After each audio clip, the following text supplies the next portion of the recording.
Normal show, right? Yeah. Yeah. Do you need me to do a pause break for the Anchor ad read?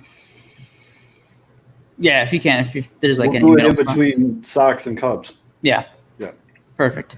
You want to tweet it out? I'll retweet it and we'll get going. Right.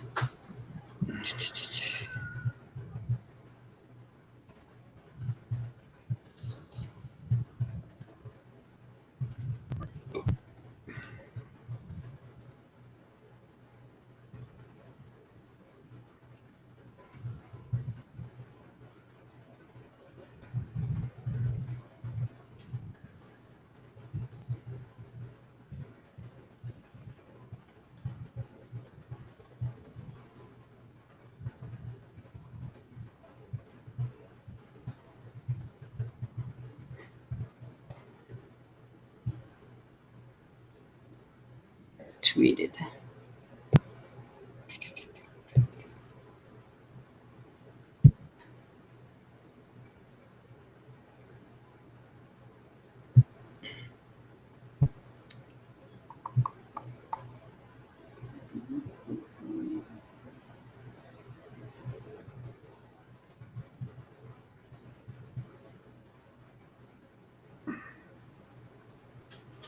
All right, ready? Yep. All right, 3, 2, 1. What's going on, everybody? It is Monday, July 27th, and this is the Pinwheels and Ivy podcast. I'm your host, Matt Swaski, a.k.a. Father Zoe, a.k.a. Nicky Delmonico Stinks. And with me, as always, Mr. Aldo Soto. Hey, he does stink. Fire Rick Renteria. Cubs win 2 out of 3. Baseball's back. Yes, Yeah. That's the most important thing. Baseball's back. So in an effort to bring more content to you, the fans, this season, although myself and Kevin will be doing these little, we'll call them like 30-minute sprints. You know, our main show will still come out every Friday morning, but, you know, after a big series or a big weekend, you'll either get two of us, one of us, or all three of us, but someone's going to just give reactions after each series. And if something significant happens. Anytime Rick Renteria bets Nicky Delmonico second. So bad. So all that being said, let's tap this keg. As always, this is brought to you by Sports Mockery, sportsmockery.com. Make sure you're downloading the app, turning on the push notifications to make sure that you get all the latest and greatest White Sox and Cubs news. So White Sox lose 2 out of 3 to the Twins. Interesting weekend, to say the least. I was going to say, after Friday's game, I listened to the 108 guys, and B-Fluff was spot on, and we already saw it through the first series. This is going to be a fucking roller coaster for the Sox. Oh, God. Just look at White Sox Twitter, dude. Look at my Twitter. I mean, Friday just like for the first 3 games, like, oh, my God. Friday night, I was all pissed, and Saturday, I'm tweeting out, like, ha, ha, ha, I fucking love this team. Like, it's just... And then Sunday. And then today, today was just Sunday. I mean, okay, all right, let's get to it, because yeah, we already mentioned it twice. Nicky Delmonico starting again, not only starts in right field for the second time, but he bats second. It's just he's not a Major League Baseball player. And, like, again, I've said this a million times. He seems like a really good dude. It seems like the nicest guy. Yeah, and it's really cool that, you know, he went through the rehab. He openly admitted he couldn't pull his hands on a fastball. He wasn't getting through the zone. So now he's coming back. He's feeling best he's ever felt in his life. He's ready to get out there. He went 0 for 9 on the weekend. And what was it on Friday? It was that stat, like all the balls that he had in play were like 50 miles per hour, 60 miles per hour. There's weekly hit balls. Went 0 for 9 on the weekend with a strikeout and a walk. Had obnoxiously long at bats. And relax, everyone. I know working the count is good. Getting up pitch counts is good. I know all that. But, like, he hit like 1,000 foul balls this weekend. And it was, you know, usually when some guys work in the count, you're like, oh, all right, great. He's getting the pitch count up. This is going to be awesome. Good job. You're just sitting there like, dude, just pop out already. Like, I know you're going to. Just do it. And the thing about him, like, fouling pitches off is, like, you know, a good hitter takes those pitches and makes them into hits. He was fouling off pitches right down the middle. He was missing balls right there. Right down the middle. He's missing baseballs. So this just adds to my frustration that this was really a stupid time in a 60-game sprint to be playing service time games, because you could have easily had Nick Madrigal starting at second and Leury Garcia playing right field, which for some reason somebody on Twitter was like, well, Leury's not an outfielder. Bro, he's played 330 games in the outfield. Yeah, what? Yeah. So Leury Friday night, and we said it on the show. I said, if someone makes an error at second base, I'm going to be heated. Like in the first inning, Leury makes an error. And the whole yes, we know it wasn't credited as an error, but right. it was basically an error. It was on him. He didn't turn a double play, and then that opened the floodgates to, because you can't give a team like the Twins extra outs. You just can't. And he did it again later in the game too. Yes, he did. So Leury's suspect at second base defensively, to put it nicely. Like, he even looked shaky. Saturday, he had a hell of a ball game, hit 2 home runs, 1 from each side of the plate. Yes. So I don't know how easy I can make this for people. Leury Garcia, I want him on this roster. Can play all these positions in a great pinch. Not a starting second baseman. Better than Delmonico. Put him in right. Or shit, Adam Engel looks pretty damn good too. Yeah, put him in right. Well, when you're chewing on cardboard, any piece of meat looks delicious. So put Adam Engel in right. Put Leury Garcia in right. And then have your Gold Glove caliber second baseman that you're playing stupid service time games with play second base. Did that make you miss Yolmer, seeing those 2 botch plays? No, Yolmer can't. Yolmer playing, I think, is he in Japan yet? I remember he was like with the Giants. I don't know if he. Right, but they told him he was going to start in Double or Triple A, and I think he might. Oh, Daniel Polka signing in Japan too. Lions, right? Yeah, go Lions. 4, he's replacing another former White Sox, Tyler Saladino. Yep, just as the world turns, baby. The other big thing. Okay, so I heard the explanation afterwards, right, and it kind of made sense, but at the same time, Yoan Moncada, 30 game of the season. Yes, he basically only had 1 week to get ready, but I mean, the dude looked like he was fucking ready to win an MVP after the first 2 games. Gets the day off Sunday. Again, every game fucking counts. It's only 60 games. You're facing the favorite of the division. He gets the day off. Renteria says, I'm trying to just get him as fresh as possible for the Cleveland. I just wanted to give him a day off, rest his arm. Cool. There is something in the American League that is also now in the National League called the DH position, where, you don't have to worry about Moncada throwing, like running around on the field. He can just go up there and smash how he has been. But nope, you have to get Edwin Encarnacion. And I know Jason Benetti works for NBC Sports. I know the Sox own that station. Mm-hmm. But like he was saying, Ricky just wanted to get Encarnacion in the DH spot. Yoan Moncada, Edwin Encarnacion, So here, let's bet. Encarnacion has gone 1 for 12 this weekend, and his one was a absolute bomb, and that's what he does. He hits bombs or he pops out. That's what he does. Yoan Moncada was just hitting lasers. Yeah, he was doing the thing and more all over the ballpark. Laser. So I try to give Ricky, a little bit. I was like, all right, dude just got back from COVID. Maybe his body's not adjusting, healing up like it normally would. Maybe, you know what I mean? So I'm like, all right, I'll give him a little. And then he bats Nicky Delmonico second. So like you said, every game counts. They got a whole media campaign about it. Did someone not tell Ricky you can't put out a Sunday lineup? Like, Sunday lineups don't exist this season. They don't exist.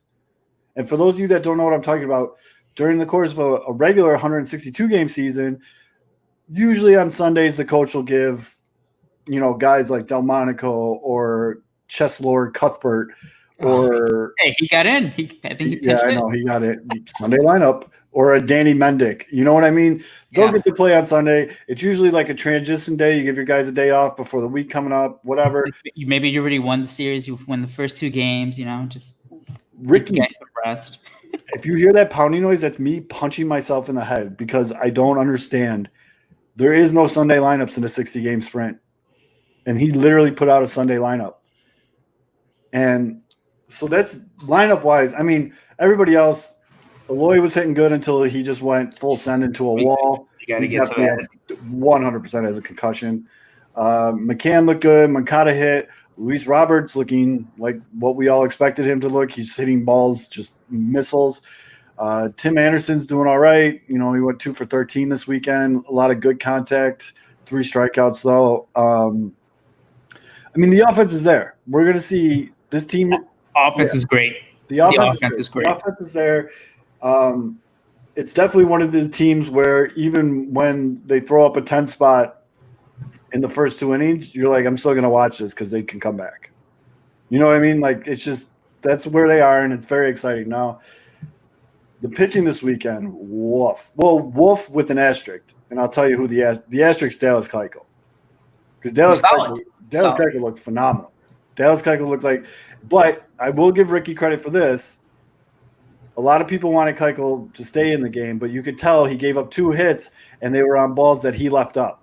Now, Keuchel isn't getting any younger, and when older guys start leaving things up in the zone, they're usually not coming back down. So I'll give Ricky credit for pulling him. Shesat came in. He gave up a bomb. Nelson Cruz hit homers off everyone. Fucking deal with it. Lucas Giolito. Woof. We saw it with the Cubs, but like Giolito looked rattled. Like first pitch home run, lost all of his command, threw like 30, 31 pitches in the first, and he was out of there after he threw like what, 80 through 4? Yep. So a couple things with Giolito's start that I noticed. Obviously, first pitch going yard, that's going to hurt anyone. You know what I mean? So he started out real shaky, but then you could see him on the mound. He started like doing like this rocking thing, like in between pitches, like he finally found his rhythm, and he was cruising.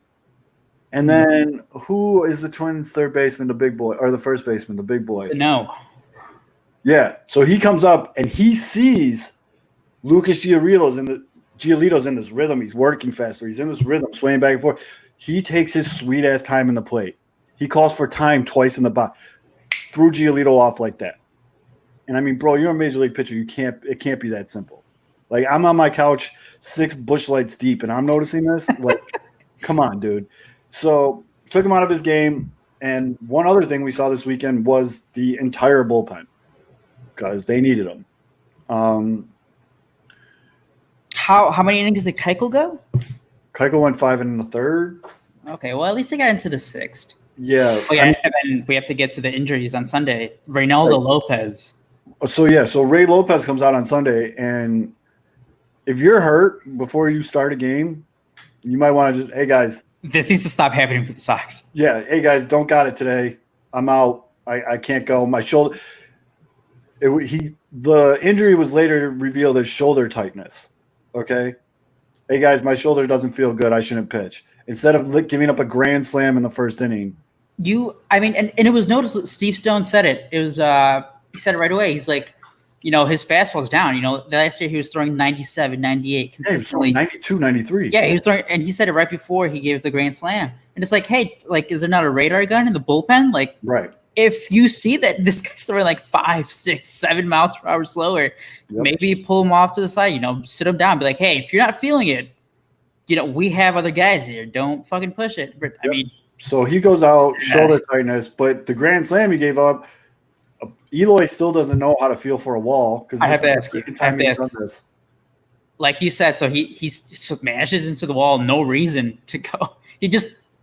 Somebody said, hey, Eloy, the warning track is there for a reason. Yes. Apparently, Eloy didn't feel it. The warning track. It just smashes into the wall, stays in, comes out in the second inning. He was looking woozy. Right. And then I have to ask you, obviously it's not going to happen this year because then you have 5 other guys who can DH. Right. Do you have to seriously consider just, you know what, Eloy? We know you've worked hard, bud, but you keep just smashing into walls. So, yeah, I mean, someone needs, White Sox Dave pointed, this is the second time he's done it. Someone needs to, that needs to be a point of emphasis. So he stayed in after the initial concussion test, but I know a lot of people listening to this are in Chicago or watching this are in Chicago. It's hot as balls today in Chicago. It's like 99 degrees in Chicago today. And although I don't have to tell you, 99 degrees in Chicago is way different than anywhere else in the world. You got that fucking humidity and just sweating balls. We're supposed to get like a huge storm in a couple hours here anyways. But so if you take a whack on the head and you go back out there and you're still running, I get why he's feeling woozy. You get lightheaded in this weather. So I'm hoping for nothing but the best. I would not be surprised if we don't see him tonight, Monday night. I would not be surprised. Seriously, put Nicky Delmonico on a rocket ship anywhere but Chicago. Like, just get him off this team, please. Adam Engel looked good. Adam Engel had 5 at-bats. He had 2 hits or 3 hits. He went 3 for 5 this weekend. And he made 2 great plays in the outfield because he's fast. Delmonico's missing the cutoff, man. I'm not trying to go back, but it's just really pissing me off. No, that's the other thing. Nicky Delmonico, he's played 11. I'm missing the cutoff, man. He's not a good outfielder either. He's not. He's just not. He's not there. No, he's not. So Adam Engel, and then Adam Engel should, even if everybody's healthy, Nicky Delmonico should be on the bench. Adam Engel should be in right field. So your hashtag done with Nicky D. It's over. Done. Yeah, I mean, never again. You can't go 0 for 10 on the weekend. And he's just the reason I get so upset about this too is like a lot of people were coming at me like, oh, you got to give him time. He's healed. He's going to be good. And I've been sitting here going, no, he stinks. I've been saying he stinks for months now. And he can't be waiting. Can't be waiting this year. I guess he's a good dude. Just not a good baseball player, not a major leaguer. Go play for the Pirates. Gio Gonzalez came in after Raylo got the hook early. And my guy Gio, 14 years in the league. Third different time, I think, with the Sox. Finally gets to pitch for the Sox and bet. Yeah, I mean, he was missing spots. His breaking ball wasn't breaking. Nelson Cruz put it in a different zip code. It was just woof. I mean, he left today's game with a 14.73 ERA. Not the greatest. He only went 3.2 innings. He did have 3 strikeouts. I mean, and at that point, I mean, when your starter leaves after only giving up 2 outs, even if when Gio gets hit, like you just have to leave him in there to eat up those innings. Right. So what I'm thinking is going to happen is we're going to see guys like Dane Dunning. We're going to see Lambert, who's currently in the pen, but he's a starter. We're going to see those guys. So one thing that I do have, it was a weird weekend. It was opening weekend. It's against the best team in the division. It was a great benchmark for where the team is. I really think they're going to turn around in Cleveland. I think Dylan Cease is going to come out and throw a fucking gem, which is going to make everyone just collectively sigh because we need pitching right now. By the way, speaking of Dylan Cease, that was like another move that, Renteria went with Dylan Cease, who has looked fucking great in summer camp. Reynaldo Lopez hadn't at all. He was getting like torched in the intra squad games too. Why was he your number 3 starter? Well, and let's talk about this for a second because we're going to use our heads and we're going to think like baseball watching adults. All right, so you want to go off a gut, or some people like to say, oh, well, look at the splits, look at this, look at that. Raylo gets crushed by the Twins and absolutely owns the Indians. So why not throw Dylan Cease on Sunday against the Twins and have Raylo go game 1 against the Indians? Again, I'm an overweight, not middle-aged yet, Bush drinking, White Sox loving son of a bitch. And I know this. How does the guy that gets paid to manage this team not realize this? I mean, we've been pretty pro Ricky on this podcast. I've been pretty pro Ricky. I don't like to jump on the manager's throat, but there's always the balance because, weren't Sox jumping on him on Saturday for his lineup, and then they scored 10 runs? Yeah, that was bad. Some people look like assholes, but that's some pretty suspect shit, though, man. I mean, so I think so far the gut 1 for 2. Lineup work Saturday. Reynaldo Lopez as your 3rd starter, not great, and then he gets hurt, even worse. Yeah. It's just, I don't know. So now we got a big series coming up. Got 3 in Cleveland.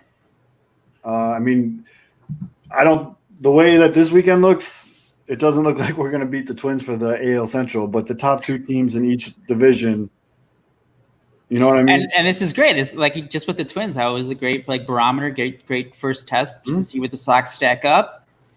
Cleveland is that team where, you said it all after the offseason, other Sox fans too. All the projections still have like Cleveland's like, hey, they're like the clear second best team in the Central. Right, so here we go, Sox. You can clip this audio. You can clip this audio and throw it in my face later. I don't sweat the Cleveland Indians. Bang. Frankie Lindor, all-world player. All-world player. Tell me the number 4 and 5 starters in Cleveland right now. I think I only know one. I think it's Plesac's nephew. Yeah, okay. Clevenger's a good pitcher. Cruz is a good pitcher. Bieber's a stud. Bieber's an ace. The top 3 is 1-3's good. 4-5, no. And one thing I did get off of this Sox lineup, if you throw out Plastic's nephew against the White Sox, this lineup, they are going to destroy you. So that's where I find solace, some positivity about this White Sox lineup. If you throw subpar pitching at this White Sox lineup, they are going to jump all over it. Probably helps too if they're not down 10-0, like getting punched in the nose in the first round of a fight, but they are going to jump all over it. So big series, 3 in Cleveland, then we go to KC. You got to win the Royals games. Got to win the Royals. Yes. Royals, and even though I know the Tigers beat the Reds 2-3, but still you have to also beat the Tigers. The Red Sox. No, I'm sorry. The Red Sox suck. I'm mixing up my red colors. The Cincinnati Reds are going to be good. I think they just had a shitty series. You see Trevor Bauer throwing 99 and grunting at people? Still lost. Yeah, Bums. You can hear all the grunting and all this stuff going on, and Bauer throws a 99-mile-an-hour dart and you just hear him go, oh, and it's just like, okay, Trevor. Still lost. All right. So that's the White Sox. Let's pause right here for a quick note from our sponsor, Anchor. All right, so Aldo, let's flip it over to the north side of town where the Cubs had their division rival, biggest division rival, I would say, in the building as the White Sox did, but they had the Milwaukee Brewers. I did see Christian Yelich break the scoreboard in batting practice. He did. But at the end of the day, go ahead. Cubs took 2 out of 3. So I mean, hands up. I watched the Cubs game through you and Kevin. I didn't really watch any of it, but what are your takeaways from the weekend? So I guess we can go chronological here. I think the 2 most impressive things from Friday, opening day, Kyle Hendricks on the mound. The number 1 most impressive thing was me predicting him to win Cy Young. And then he goes out there, throws the first complete game shutout with at least 9 strikeouts, no walks, and 3 hits or less since 1888, which, again, I typed that out, and it doesn't seem like a real year, but it was. So he was great. The offense, the first 2 games just looked like it was the same old wait for a home run and nothing else for the Cubs. But, hey, as long as you have that great pitching and you can shut out the other team, you don't need to score like 5, 6, 7 runs. Kyle Hendricks is going to be great this year. He looks the best he's ever looked ever.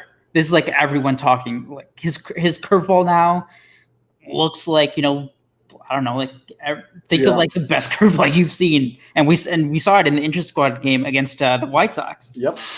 That thing's lethal now. That changeup, he's throwing 88 by Yelich. Mm-hmm. He has everything working right now. He's going to be great. He's going to carry the staff. As a Sox fan, I have to tip my hat to Kyle Hendricks because that's what an ace does right there. That was an insane outing. 9 innings pitched, 3 hits, just all around. And I love guys like that can do that minus the 98-mile-an-hour fastball. And it's not just that. It's just like that quiet confidence. He doesn't, he's out there. He's throwing like fucking like best game of like anyone on opening day. Mm-hmm. And you look at him and it's like, is this guy breathing? Like, what is he all right? Is he Put your alive out hand there? in front of his face. Let me know if he's breathing. Like, everyone always makes that meme. It's like, you deserve me at my worst, or if you can't handle me at my worst, you don't deserve me at my best. It's just the same expression for Kyle Hendricks. But he's great. And I told Kevin this. I put it in the group chat after the Saturday's game 2. Yu Darvish goes out there. And it was first half 2019. Yu Darvish didn't have his command, and the Cubs pulled him after 73 pitches. And the Cubs' starting rotation is suspect after that. Right. We'll get to Chatwood, but Kyle Hendricks and Yu Darvish have to go out there every single time, and every single time they have to be great. Those have to be guaranteed wins for the Cubs this year, because you don't know what you're getting from Chatwood, Mills, and Lester. You just don't this year.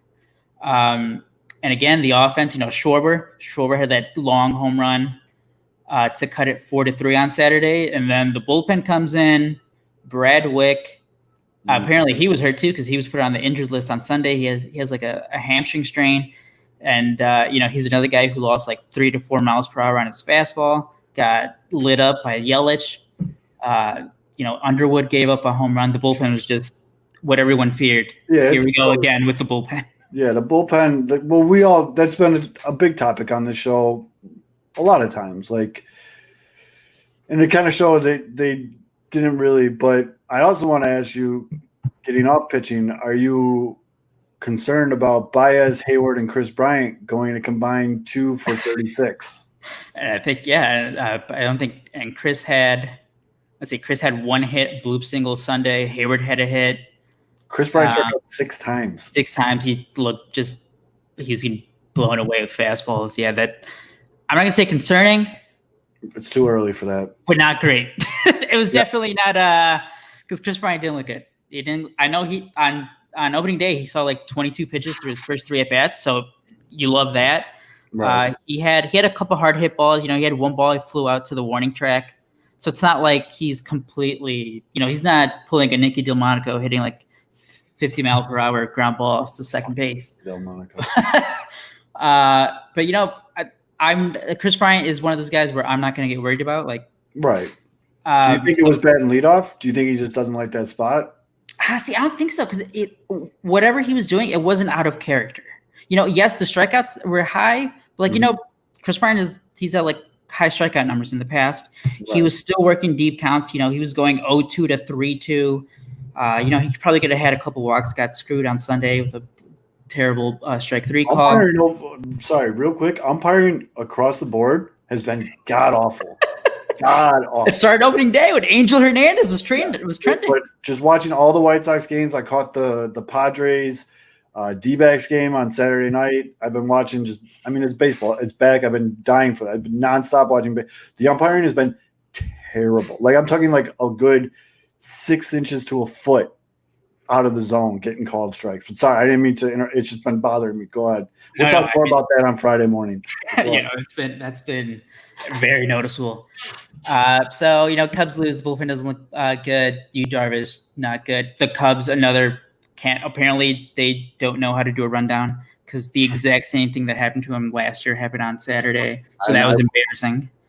For our third member of our crew that's not here today, I know he was very upset about that. Very, because he's coming from a coaching standpoint, right. And these are the basics. These are the fundamentals. These are the things that you're working on.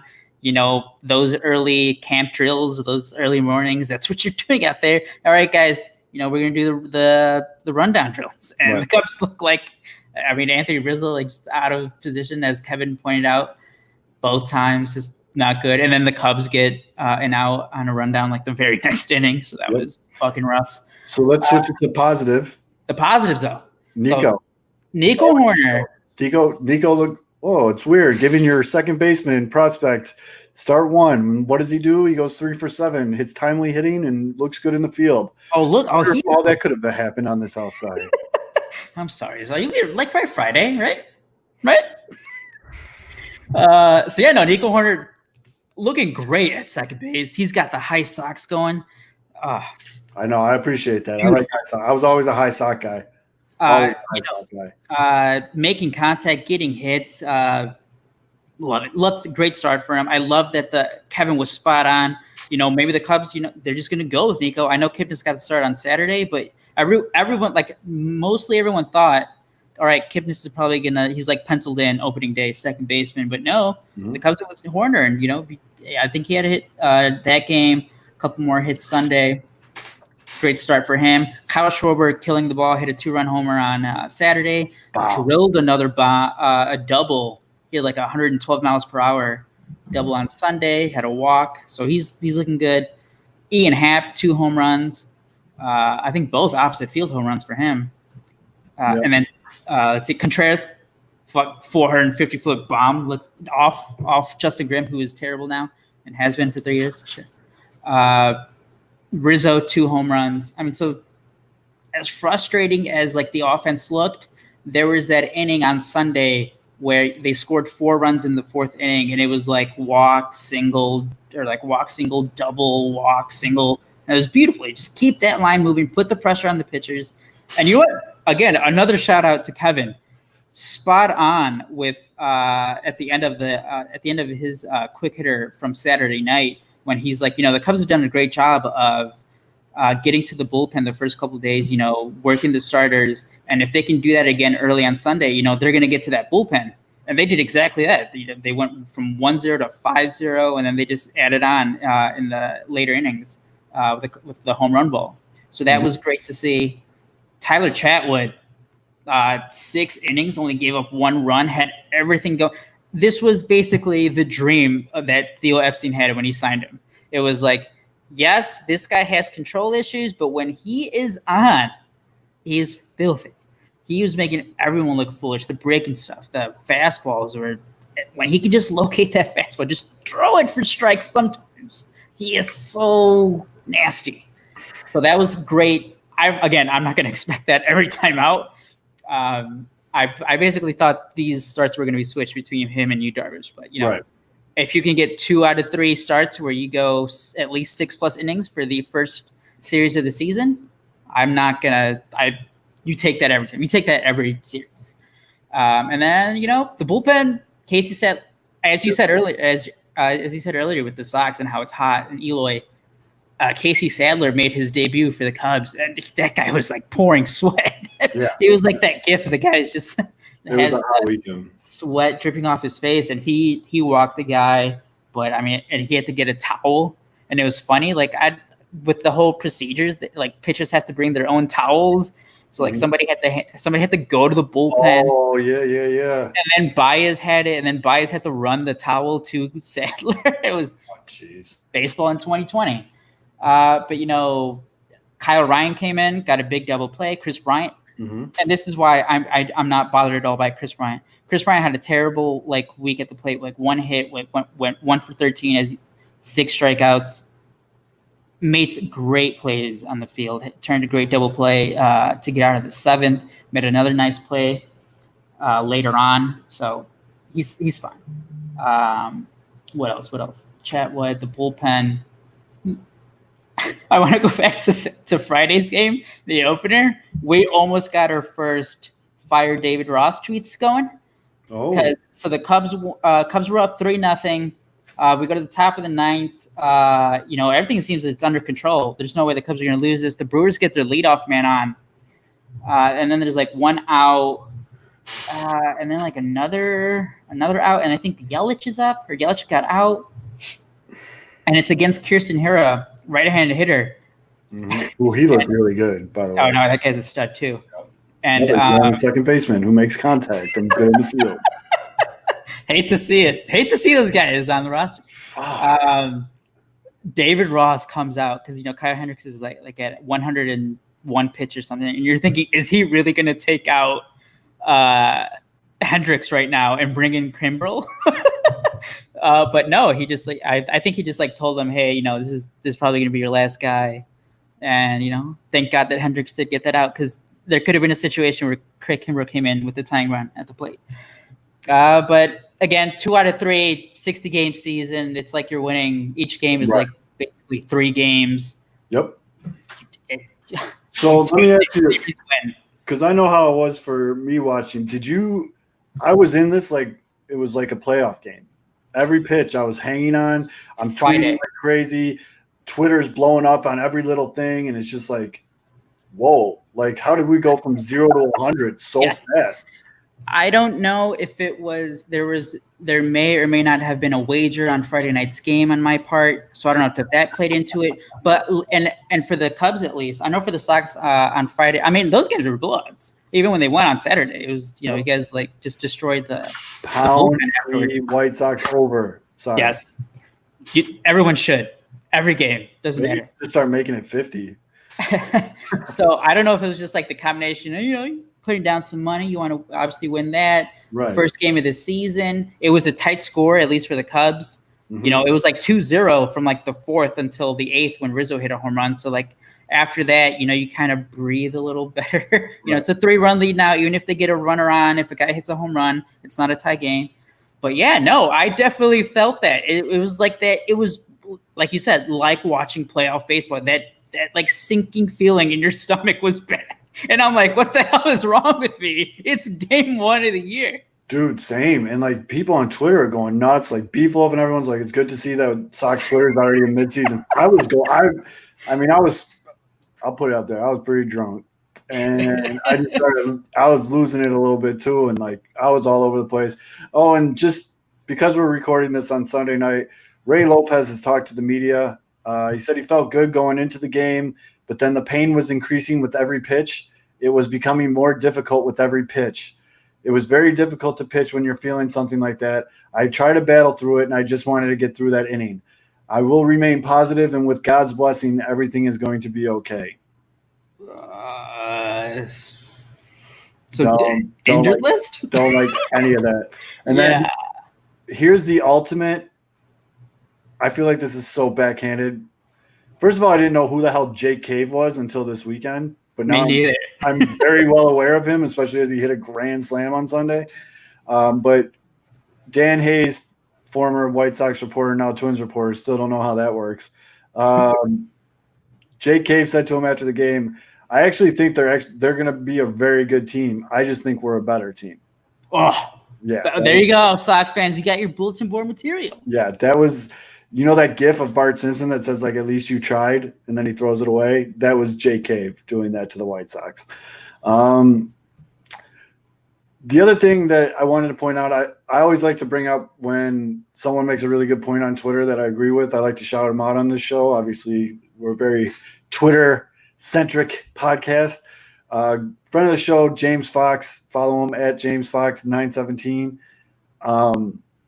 Really good point. He said, the White Sox they saw what they saw with Luis Robert this weekend in the 7-hole.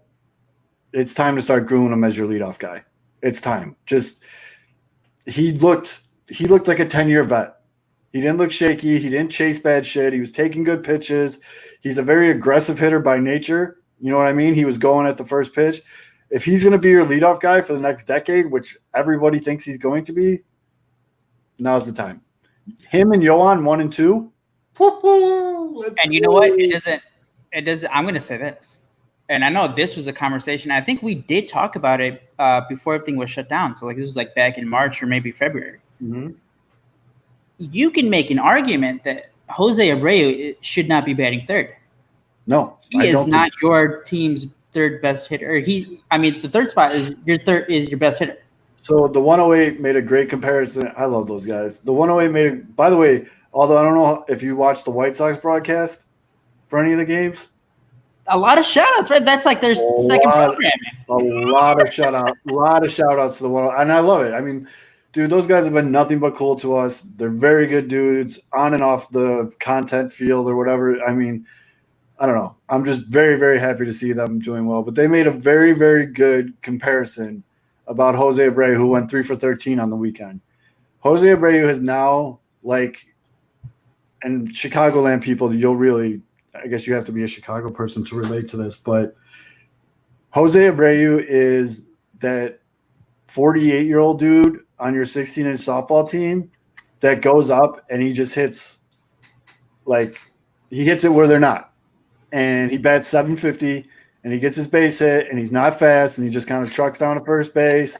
But that's what Jose Abreu is, and I'm sure he's going to hit some bombs. I don't doubt it. He swung very hard at some pitches he missed, but he was swinging out of his shoes. I think he really wanted to get on the home run jamboree on Saturday, especially. But I don't see him in 5. And the other person that was underwhelming was Yasmani Grandal. I was about to ask you something about him. Little underwhelming. He went 1 for 5. He didn't play on Saturday. They put McCann in. So I wanted to ask you about that. Weird to me, but second game of the season. And I mean, it worked out. Keiko looked great, right? And, catching is the part of that too. Well, maybe Giolito needs McCann. If you're going to do that, you got to do it at the right time. Like second game of the year, what are you doing sitting down your big free agent acquisition? Yep. Like that kind of was weird too. But Yasmani Grandal goes 1 for 5, but in those 5 at-bats, he walked 3 times. That's what Yasmani Grandal does. He struck out twice, bad strikeouts too. But he got 1 hit. I will say, and I said this in the chat, although his pitch framing it's art. It is so cool to watch. And he's going to make a lot of these. Watch him with Dylan Cease on Monday night. Watch what he does for that kid. And I said it too. You could tell James McCann got better at pitch framing. And that didn't just happen per chance. Yasmani Grandal taught James McCann how to be a better pitch framer. And he looked damn good on Saturday. McCann hit a home run. He went, 3 for 4 on the weekend? Like, he had a good weekend. He needs to be catching Giolito. That was the tandem last year, right? Yeah. Yes. He needs to be catching Giolito, and then Yasmani Grandal. And then this whole Edwin Encarnacion has to be the DH every game. That doesn't have to be the thing, man. He could be what a pitch hitter. 7th inning, you're down by 1. Throw him in as a pitch hitter, let him crank a nuke. But you have these young guys now, and you have, I mean, if you're gonna carry Zach Collins, you gotta get McCann. Collins, I think he got 1 at bat and he walked. Cool. But you got to get Grandal and McCann. That's when you need to start working the DH. I'm sorry. And I love Edwin Encarnacion. I think he's great. He hit an absolute nuke. Everybody loved it. But at the end of the day, he went 1 for 12. 1 for 12 with no walks. And I want to say, going back to the point about Luis Robert and moving him up in the lineup, that is another thing that worries me about Renteria. And I know last year's was different. The Sox weren't competing for like a postseason spot. But I said it from the beginning of the year, there was no reason that Eloy should have been batting like 6th and 7th all like the majority of last year. And that's another thing this year. There's no reason Luis Robert, one of your like top 3, 4 best hitters, should be batting 7th. Move him up and yes, okay, development. Yes, they're going to struggle. You don't want to force them into like more pressure spots. Buddy. Wait, you do not slow down stars. Luis Robert's a star. Do not hold him back. Attached to it. You put Luis Robert 1, Yohan Moncada as your 2, and then what? You throw Eloy as your 3? Yeah. That's great. Disgusting 1, 2, 3. And it goes righty, switch, righty. That is a phenomenal 1, 2, 3. Okay? I don't know. I'm for it. I think it needs to happen. But we already went way over our half-hour mark. We're at 45-minute mark here. Do you got anything else you want to add, Aldo? I'm trying to find a balance here of just talking about what happened here, but leaving some stuff for us to talk about on our main show. The next series, the 2 big series. Every series is big. So the Cubs go on the road to Cincinnati. Oh my God! Please just give me this series win, Cubs. I need this one because all off season, Reds. The Reds are coming. Reds division. Reds are going to win the fucking NL. Reds World Series dark horse. Reds. Fuck the Reds. That's totally me. Fuck Tom Brenneman. For the White Sox, fuck Cleveland. Get them to, let's dominate Ohio. So as we finish up here on Sunday night, here are your division leaders: Baltimore, Cleveland, Houston, Miami, the Cubs, and San Diego. Put that in your pipe and smoke it. We'll talk to you guys later. This is the Pinwheels and Ivy podcast. So real quick, though, before we wrap, this is new territory for us. We want to do more shows, but just quick hitting shows like this, like I mentioned at the beginning of the show. If you have suggestions, if you have things you want us to do more, some things you want us to do less of, let us know. We're very, very open to suggestion. So let us know. We really appreciate all the support we've been getting, especially lately. Retweets, likes, they all help. Make sure you download it. Give us a rating, review. We really appreciate it. For Aldo Soto, I'm Matt Swaski, a.k.a. Zoe. Never forget, Nicky Delmonico stinks. We'll talk to you later. Bye, everybody.